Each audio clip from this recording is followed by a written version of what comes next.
What are you supposed to eat after you exercise? What are you supposed to eat before you exercise? There's a lot of information on the internet, and I would usually suggest that you avoid blogs. There's a lot of them that are really sketchy, and sometimes it would be a waste of money to buy expensive supplements that guarantee 10 pounds a week weight off and no effort. You can lose weight while you're sitting on the couch, just eat this stuff. You have to be very careful. I would always say get your checkup first. Get the advice of your doc that you have an imbalance or a cholesterol problem, a prediabetes problem, or a blood pressure problem. Maybe look for some deficiencies on blood tests, and you have to ask for deficiency testing. Vitamin D, magnesium, if you're a woman, iron, sometimes B12, iodine urine spot, and then an iodine 24-hour urine test. So all that aside, if everything's cool, then it's just a matter of what do you want to eat? What do you choose, or what do you have a craving for? And that could be a bad thing, because if you haven't learned about a whole food plant-based diet, you might be craving for high sugar, high salt. Not always good, especially after you exercise. My suggestion is the cravings that you get after the exercise really have to impact how your end game is. So if the end game is you have a competition at the end of the month, or a competition in 3 months, or some kind of summit, which is what I always have prepared for me and my patients, a summit at the end of 3 to 6 months, then the training for that summit will start right after you exercise. So after exercise, if you decide, oh, I deserve beers, or I deserve McDonald's, you just blew your exercise. So if you're in training for some big goal, please, every meal should be towards that goal. It sounds like you have to be very obsessive compulsive and you have to watch your meals. Well, you know, it's for the end game of actually avoiding a heart attack, a cancer, or a stroke. My suggestion is always you go with whole food plant-based stuff. I try to avoid red meat as much as possible, and I still think you can get enough of the protein to build up muscle from non-meat sources. So vegetables have a lot of protein, just don't realize it. Beans have high protein. Fish has high protein. There's a lot of things that have high protein that aren't red meat sources, and they don't have the cholesterol. So in my last video I talked about protein and how to use protein if you're an athlete. The studies that I referred to with regards to Jay Hoffman are for students or athletes, for young people. It's okay to add a supplement. I'd always, again, want you to choose something whole and something that's plant-based if you can. If you're trying to cut down on volume, then you can do smoothies. Try to divvy up how much protein you take in a day. My average middle-aged athlete really is a little bit different than a younger person.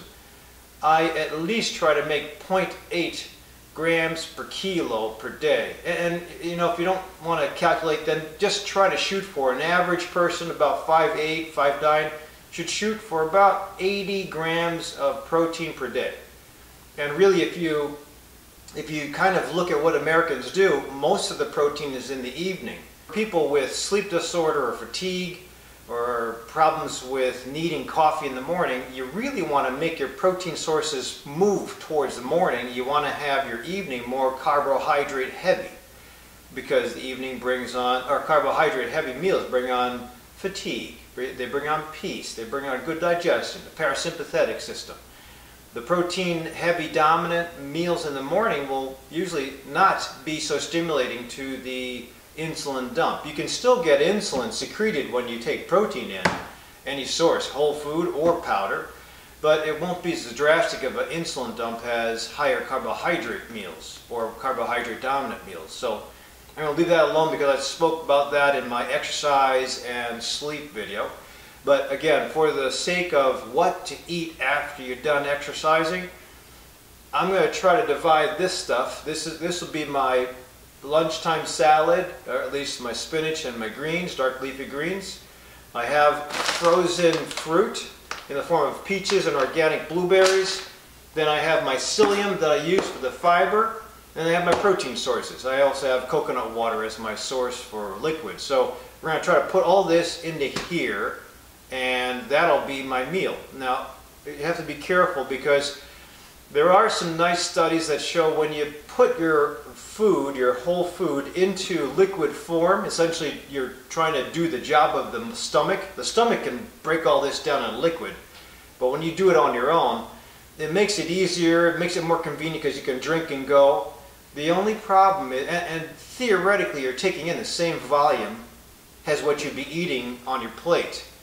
But there are some nice studies, Louis Arona came up with a few, that when the body, the stomach, is given its lunch source or its meal source in liquid form, there's a tendency that the stomach might interpret that as a more carbohydrate heavy meal.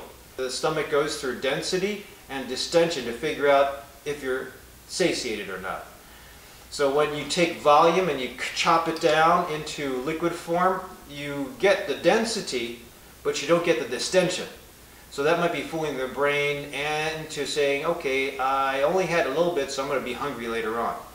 Those are some of the keys you have to remember. I don't think, again, as long as you're happy and you feel good after your food, you probably will be okay till the next meal. And that brings me to my next point, is that some people will eat every 2 hours, and that's okay, but I think to maximize on the way the stomach works, you really have to eat a good amount, getting to the point of about being 7 to 8/10 full, stopping, and that's your meal source. In the morning, obviously nobody eats that much volume, but if you can fit that kind of volume, again, shifting the protein from dinner time to more in the morning and afternoon, and have a little bit of volume and distension, then your stomach will be satiated until about 4 to 6 hours later. That's how long it takes for the stomach to empty, at which point in time you eat again, your lunch, which technically is supposed to be your biggest meal of the day. If you eat good volume, good size, good density, nice protein, carbohydrate balancing, then the stomach technically will be satiated until it finishes emptying its contents, which is, again, 4 to 6 hours, puts you at dinner time. And then you eat the dinner and you go to sleep. Not too big on the dinner, or else you'll have reflux when you go to sleep. Carbohydrate dominant meals at night if you want to get good sleep. It has to be healthy carbs, can't be crappy carbs. So that has to do with glycemic index. So that's the objective. I know people will get hungry in between, or some people are tired when they drive home, so they have to have a snack while they're driving home.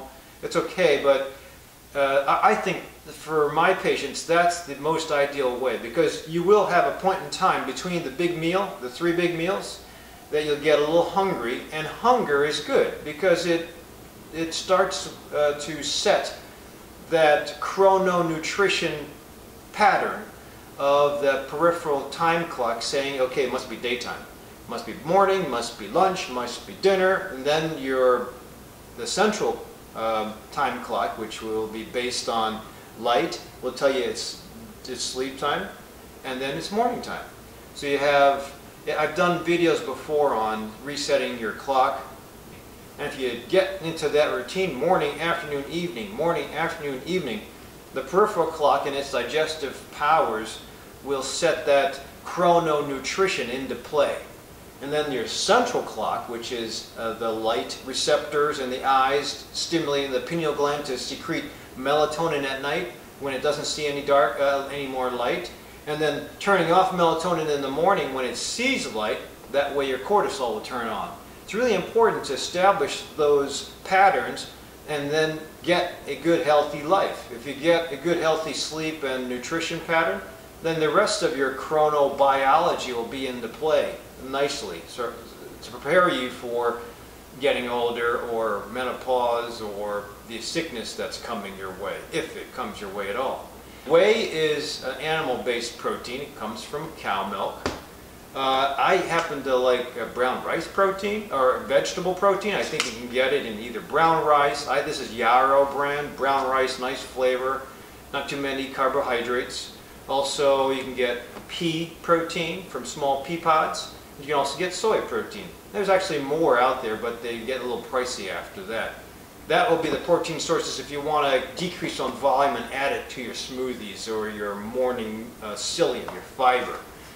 Again, fiber is also good for satiety. Remember, you're supposed to have fiber in your food for satiety. If you can't get it in the whole food department, then you add psyllium until you're ready for whole food. Psyllium is one source. There's also other sources: whole grains, beans, legumes, nuts. Psyllium not only helps with distension when you drink water and chase it, it also helps with pulling cholesterol out. It also helps with keeping your sugar, your post-meal sugar low. That's something to do with glycemic index. If you're a diabetic, you probably know what I'm talking about. So all this is really important. This is medicine, technically. Hippocrates said, "Let food be thy medicine, let medicine be thy food." And I think there's a lot of value in considering this as a healthy source, because if you feed the body what it needs as far as building blocks, not only can it do what it has to do, meaning fight thyroid cancer, fight heart attack, fight stroke from coming, it'll also repair muscle faster and make you feel like you're 20 again, not only in the type of exercise you can tolerate, the joy you can experience, and the sleep you can get, not to mention the sex that you'll be able to have. So if we can get at middle age or later to feel and have the joy and happiness of a 20-year-old, what better medicine than that? And especially if the medicine has no side effects. I wanted to show you in volume form what I'm going to put into the blender. This is my old blender that kind of got chewed up, so I just went to a standard blender. I had some folks comment that I probably should buy a Vitamix, and I don't have the money right now, so I'm just going to go with something we had in the house for a couple of years, and this is a standard blender. You know, truthfully, anything with blades will process your food to the point where it becomes liquid. You just have to kind of work with it. So this is the amount of spinach and dark leafy greens that I'm going to be putting into here. That's a huge salad. If I was to just take this by itself, I'd usually maybe eat half of this. This is frozen fruit to give flavor and give it a little crunchiness. 1 serving of peaches and about 2 servings of blueberries, organic. This is the protein powder. I use rice, brown rice, in addition to the psyllium that I used. And this is coconut water with pulp. So this is all going to go into here, and obviously this is the volume beforehand. I just put all that stuff that was out in front of me into this glass, and that's just it, a glass of essentially mostly whole food, plant-based diet. That would have been my lunch, give or take. I might have had either the egg or some of my tofu sausage, but regardless, I have a little bit more in the blender, about half a cup more, and that's so you can see how it would be a lot easier to put down all that green and just drink it. You can see that if you have your food already chopped up and you do the job that the stomach's supposed to do by making things liquidy, your brain or your stomach and brain connection might think there's no volume in here. So remember, satiety is based on food density and volume of distension of the stomach. So when you do have the density but you don't have the volume and the distension, you might be fooling the brain that I'm still hungry. You're essentially unsatiated. And that'll lead to a possible hunt earlier than 4 to 6 hours. That would be the snack hunting that you might get between meals if you just go with liquids. So that's the caveat if you're just doing liquids. I have a lot of patients that'll jumpstart their lifestyle change with pre-prepared meals in liquid form. I don't have a problem with pre-prepared meals in whole food form, although it's a little expensive, but sometimes if you don't cook, that might be necessary. But I do have a problem with the sustainability of pre-prepared meals that are all liquid. I just don't think that the happiness and joy that you'll get with whole food will be experienced when you're drinking your foods down. Again, it's only a jump start and everybody's a little different. There is no one perfect diet. There is a nutrition practice that most humans would benefit from, and that would be a mostly whole food, plant-based eating style. Mediterranean diet or anti-inflammatory diet would be kind of pointing towards that. You always have to make sure that your deficiencies are taken care of and your allergies are not being stepped on.